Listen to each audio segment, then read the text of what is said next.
Hi, my name is Nadine Salsabila Putri. I'm from Metallurgical and Materials Engineering. So I will answer and explain all the question on mass. First is about inductively coupled plasma ICP spectroscopy. Number 1, ICP spectroscopy is a powerful analytical technique used for detecting and quantifying trace elements in various materials. It relies on the generation of high-temperature plasma to excite atoms and ions of the sample, which then emit characteristic wavelengths of light. These emissions are measured and analyzed to determine the presence and concentration of elements. Principle behind ICP spectroscopy is first is plasma generation, and 2 is atomization and ionization, and 3 is emission of light, and 4 is detection. So ICP spectroscopy is used to analyze the elemental composition of samples by detecting and quantifying trace and major elements. How it's used? First is sample preparation. The sample, usually liquid, is prepared by dissolving it in acid. Solid samples must be dissolved into a liquid form. And 2 is plasma interaction. The sample is injected into a high temperature organ plasma. In the plasma, the sample is dissolvated, atomized, and ionized. 3 is emission or detection. For ICP-OES, atoms and ions emit light at specific wavelengths corresponding to their unique elemental signatures. For ICP-MS, ions are directed into a mass spectrometer, where their mass-to-charge ratios are measured for identification. And last is quantitative analysis.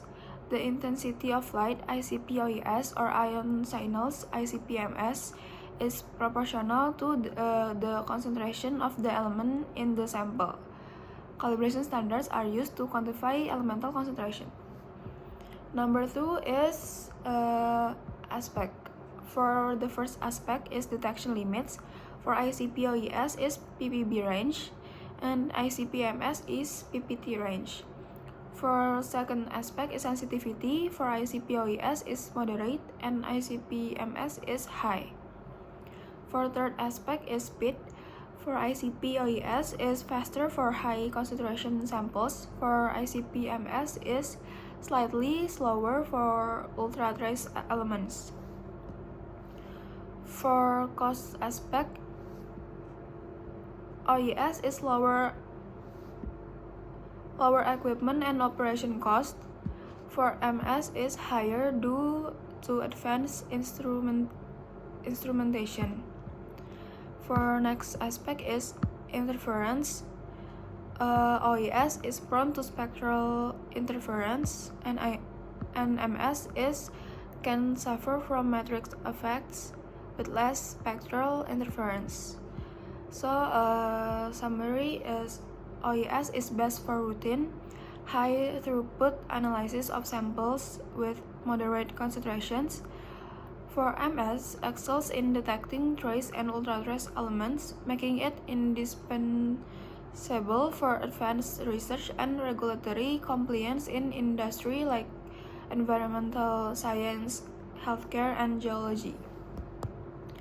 Number 3, the plasma in ICP spectroscopy acts as a high-energy source for atomizing, exciting, and ionizing the sample, enabling precise and sensitive elemental analysis. Its unique properties make ICP techniques versatile for a wide range of applications. Why plasma is crucial? Because 1, high temperature ensures complete breakdown of the sample and ionization of elements, even those with high ionization energies. 2 is stable environment. Provides a consistent inert medium that minimizes chemical reaction and interferences during analysis. And the last is universal applicability. Allows the detection of a wide range of elements across different matrices from environmental samples to biological materials. For number 4, types of interference. The first is spectral, search overlapping wavelengths or ions, management strategy, high resolution instruments, alternative lines or isotopes. For the second is physical, search sample viscosity, aerosol transport, management strategy, dilution matrix matching, dilution matrix matching, robust plasma condition. For third is chemical, search is refractory compounds, ionization issues, management strategy is ionization buffers, matrix match standards. And next is memory effects, search residual contamination, management strategy is through rinsing dedicated systems. And last is metric effects, search is salts, acids, or organics. Management strategy is dilution, internal standards, plasma optimization. And number 5 is a practical application of ICP spectroscopy in environmental monitoring is the detection and quantification of heavy metals in water. This is crucial for assessing water quality and ensuring compliance with environmental regulations. ICP is a critical tool in environmental monitoring, offering high precision and sensitivity for detecting pollutants. By ensuring water quality, it protects both public health and ecosystems, making it indispensable in addressing environmental challenges. For the next topic is about X-ray fluorescence, XRF. Number 1, XRF works by using X-rays to excite atoms in a sample, causing them to emit secondary X-rays that are characteristic of the elements present. The unique energy identifies the elements' qualitative analysis, while the intensity of the emission indicates their concentrations, quantitative analysis. It is a rapid, versatile, and non-destructive technique used across various industries. Number 2, energy dispersive X-ray fluorescence, EDXRF, and wavelength dispersive X-ray fluorescence, WD-XRF, are two types of XRF techniques used to analyze the elemental composition of samples.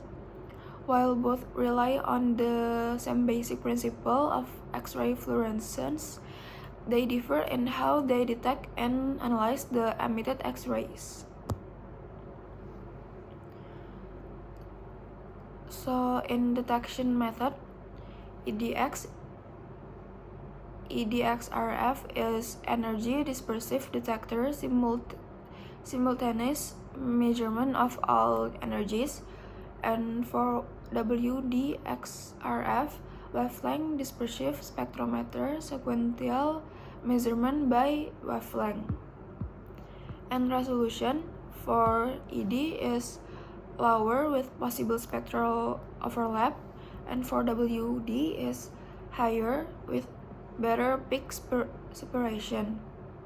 And sensitivity, ED is lower sensitivity, especially for trace elements. For WD is higher sensitivity, especially for trace elements. And analysis speed for ED is faster, for WD is lower, and for cost and complexity, ED is lower cost, WD is higher cost. Applications for ED is for bulk materials, rapid screening, and light elements. For WD is high precision, trace analysis, and heavy elements. Number 3, XRF can be applied to a wide variety of sample types, including solids, powders, liquids, and thin films. However, the samples preparation process is crucial for accurate results. Proper handling of metric effects, particle size, homogeneity, and surface conditions is necessary to ensure precision in elemental analysis. While sample preparation may require some effort, the non-destructive nature of XRF and its ability to analyze a wide range of materials make it an invaluable tool in fields such as environmental monitoring, material science, and industrial quality control. Number 4, matrix effects in XRF analysis can impact the accuracy and precision of results, arising from factors like absorption, scattering, secondary fluorescence, and variations in sample composition and physical properties. To minimize these effects, techniques such as matrix match calibration, internal standards, and the fundamental parameter method are used. Proper sample preparation is also essential to reduce metric effects and enhance the reliability of XRF measurements. And last is number 5. In one significant application of X-ray fluorescence, XRF in materials analysis is the determinations of the elemental composition of metals and alloys in the manufacturing and materials science industries. Overall, XRF plays a vital role in materials analysis by providing a fast, reliable, and non-destructive method for ensuring the quality and consistency of metals and alloys used in various industries. For the last topic is about X-ray photoelectron spectroscopy. For the last topic is about X-ray photoelectron spectroscopy, XPS. So number 1 is X-ray photoelectron spectroscopy, XPS, also known as electron spectroscopy for chemical analysis, SK, is a surface-sensitive analytical technique used to measure the elemental composition, chemical state, and electronic state of the surface of the materials. The fundamental principle of XPS is based on the photoelectric effect, where atoms in materials are bombarded with X-rays, causing the emission of photoelectrons from the material surface. XPS is a powerful tool for analyzing the surface chemistry of materials. By measuring the binding energy of photoelectrons, it provides detailed information about the elemental composition, oxidation states, and chemical environments of atoms of the material surface. This makes XPS an invaluable technique in fields like material science, catalysis, corrosion research, and surface engineering. And number 2, binding energy in XPS is crucial for determining the chemical state of elements, as shifts in binding energy reflect changes in oxidation state, chemical bonding, and electronic environment. XPS uses these shifts to analyze surface chemistry, identifying oxidation states, functional groups, and bonding types, making it an essential tool for surface science, materials characterization, and chemical analysis. Number 3, depth profiling in XPS is a powerful tool for studying the composition and chemical states of materials beneath the surface. By combining sputter etching with XPS measurements, Researchers can obtain valuable information on multi-layer structures, materials interfaces, and chemical gradients, which is essential for material development and surface analysis. However, careful optimization of sputtering parameters and interpretation of data is necessary to minimize errors and avoid sample damage. For number 4, XPS is a powerful tool for surface and near-surface chemical analysis, but when applied to complex materials, it has several limitations and challenges. These challenges can include surface sensitivity, sample charging, overlapping peaks, low sensitivity for light elements, and difficulties with spectral interpretation. Addressing these issues often requires a careful sample preparation, advanced techniques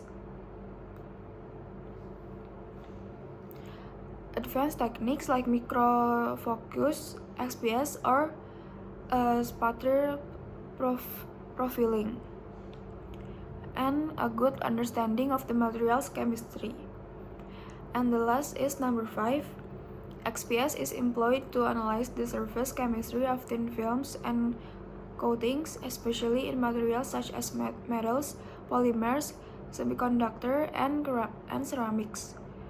For example, in the case of a thin metal oxide coating on a substrate, such as a corrosion-resistant layer on steel. So, relevance to material science. In material science, understanding the surface properties and chemical composition of thin films and coatings is critical for designing materials with desired properties such as enhanced durability, conductivity, or catalytic activity. XPS provides a non-destructive, high-resolution tool that enables researchers to fine-tune materials for specific applications, from semiconductor devices to protective coatings. Okay, that's all from me. Thank you.